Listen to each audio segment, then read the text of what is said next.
Pour savoir ce qu'il y a à comprendre, Mario Dumont. Isabelle Maréchal. Tous les 3 mois, il faut que tu arrives avec un nouveau produit, là. Tout le temps. Mario Dumont. Comme on dit en québécois que ça a fessé, là. La rencontre, Maréchal Dumont. Je sais pas comment on va y arriver.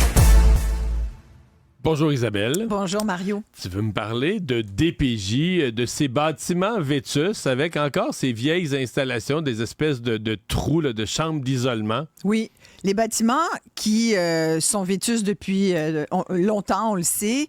Il y en a plus de 20 là, donc c'est quasiment un centre jeunesse sur 5 au Québec, un peu partout dans toutes les régions du Québec, qui est vétuste, qui est considéré même parfois carrément insalubre.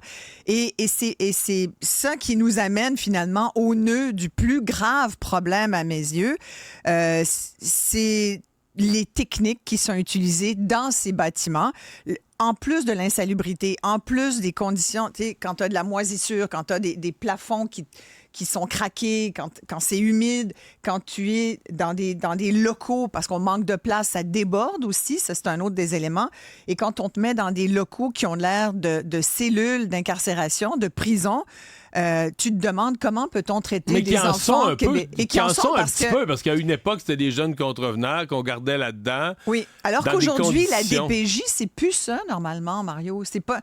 Tu sais, oui, il y a mais c'est comme si les locaux sont encore là, tant qu'à les avoir, on s'en sert. C'est un petit peu ça, comment je le vois, moi. Oui, mais c'est épouvantable. Non, et tu vois, ce matin, j'ai eu une entrevue, Nancy Audet, ex-collègue de TVA Sport, qui a été elle-même une enfant de la DPJ. Elle, la DPJ, là, quand elle a écrit son histoire, qui s'intitule « Plus jamais la honte », puis si vous avez l'occasion de lire ce livre-là, c'est vraiment très poignant, où elle documente vraiment son expérience d'enfant maltraité chez elle. Sa propre mère lui avait dit « Mon Dieu, j'aurais tellement dû me faire avorter ». Tu vois le genre de choses, sans compter toute la violence et tout. Bref, elle, la DPJ, et surtout une famille d'accueil en particulier, lui a sauvé la vie.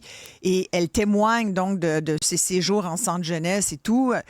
Et Nancy, aujourd'hui, est devenue un peu la voix de ces jeunes de la DPJ qui sont de plus en plus nombreux. Tu sais, on a déjà vu dans les dernières années, là, en fait, même depuis la pandémie, on voit même que ce sont des parents qui appellent la DPJ eux-mêmes, qui font des signalements parce qu'ils disent « Je suis plus capable de m'occuper de mon jeune, là, c'est comme les troubles de comportement ». Alors, c'est vrai que c'est des jeunes qui ont des enjeux, on nie pas ça, mais tu sais, qu'un enfant de 7 ans ait eu droit en un an à plus de 330 interventions.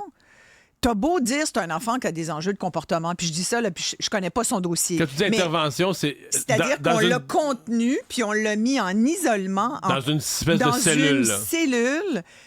Imagine comment tu peux, entre guillemets, excusez-moi du terme, mais fucker un petit garçon comme ça. Peu importe ce qu'il a fait. Il y a peut-être des enjeux de comportement, peut-être qu'il fait des crises de bacon par terre, mais il y a des adultes qui sont là, qui sont supposés être des intervenants formés, des psycho-intervenants qui doivent être capables de s'en occuper sans le contenir comme un prisonnier. C'est pas Guantanamo, toujours bien. Au Québec, on parle de jeunes mineurs. Et tu vois, Nancy, je lui disais, est-ce que... Moi, pour moi, c'est de la maltraitance. Quand tu fais ça à un enfant, on le dit d'un parent. Un parent qui ferait ça à son enfant, on dirait... On appellerait la DPJ. On appellerait la DPJ. Là, quand la DPJ le fait, on appelle qui? Moi, j'en appelle au ministre Carman. Nancy Audet, elle le fait il y a 18 mois. Elle est même allée avec le ministre, elle me l'a confirmé ce matin, visiter le Mont-Saint-Antoine, qui est un des pires, là. Et elle me racontait que devant certaines portes, évidemment, il y avait des intervenants qui étaient là. Il y avait probablement le directeur qui disait « Oh non, on ne peut pas aller là, la porte est barrée. Ce local-là, on ne peut pas trop y accéder. » Le ministre disait « Ah, je comprends, d'accord. Non. » Puis Nancy disait « Ben non, mais c'est important que vous alliez... » C'est cette porte-là qu'il faudrait faire ouvrir. Imagine-moi, moi, ça aurait été, vous m'ouvrez la porte, s'il vous plaît, je veux voir de quoi ça a l'air. Mais le ministre, c'est comme, non, mais... Puis il a dit, écoute, Nancy, je comprends, là. C'est elle qui me raconte ça. Il semble comprendre, il semble être au courant, mais j'ai l'impression que, tu sais, elle parle d'inertie avec raison. J'ai l'impression qu'il a comme baissé les bras, ou je sais pas qu'est-ce qu'il attend pour agir. Avoue que tu as envie de dire, ben voyons donc, Monsieur Carman, qu'est-ce que vous faites? C'est des enfants, pendant ce temps-là, qui sont maltraités par un organisme qui devrait en prendre soin. Hein? C'est sûr que c'est un ministre qui a l'air très humain, très gentil, mais un peu mou, par exemple. Ouais, un peu mou. Pas beaucoup dans l'action. Mais j'ajouterais un autre personnage dans le téléroman. Mm-hmm. De la commission Laurent est sortie une directrice nationale, une espèce de protectrice de la jeunesse, un poste, là, tu sais... au-dessus de tout, là, tu sais. Quand elle était nommée, on a dit c'est une très bonne personne, beaucoup de compétences. Elle non plus, elle ne brasse plus grand-chose. Là. Tu parles de... Je me souviens plus de son nom. Catherine... C'est ça, exactement. Exactement. Mais t'as raison. On n'entend jamais parler. T'as raison. Elle est jamais en entrevue, on n'entend jamais parler. C'est vrai. On n'a jamais... T'as-tu un exemple qu'elle serait intervenue dans une situation qui aurait mis... Nancy a fait des représentations aussi auprès d'elle et ça n'a rien donné non plus. Là. Écoute, sincèrement...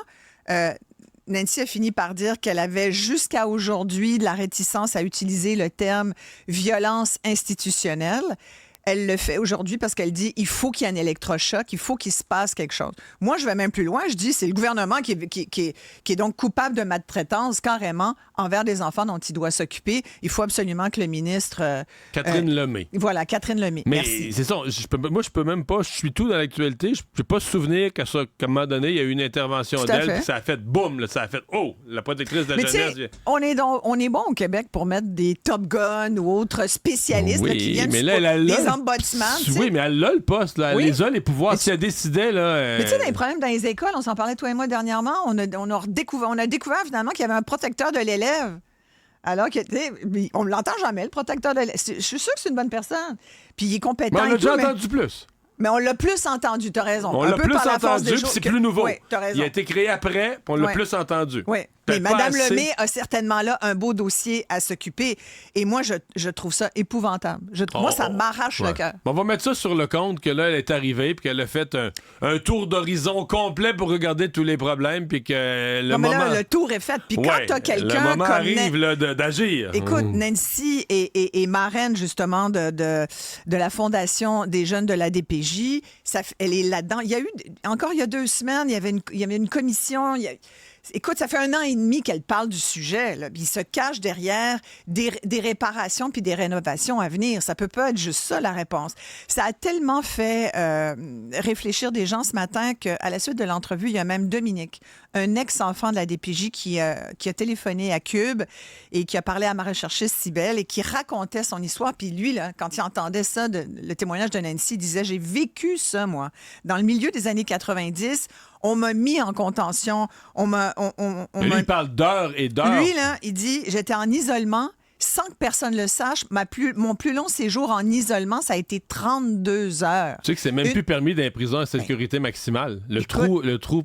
Voilà, exact. Eh bien, il dit, les prisonniers aujourd'hui dans nos prisons sont plus libres et sont mieux traités que nos propres jeunes de la DPJ. Moi, écoute, ça... Mais je vais à Québec, tu comprends, là, j'ai envie de brasser la cage. Là. Ouais. Merci Isabelle. Pour la propreté de la ville, c'est un sujet en soi. Là. C'est un sujet en soi. On le garde, promis. Je te remercie. Bye, merci. Merci.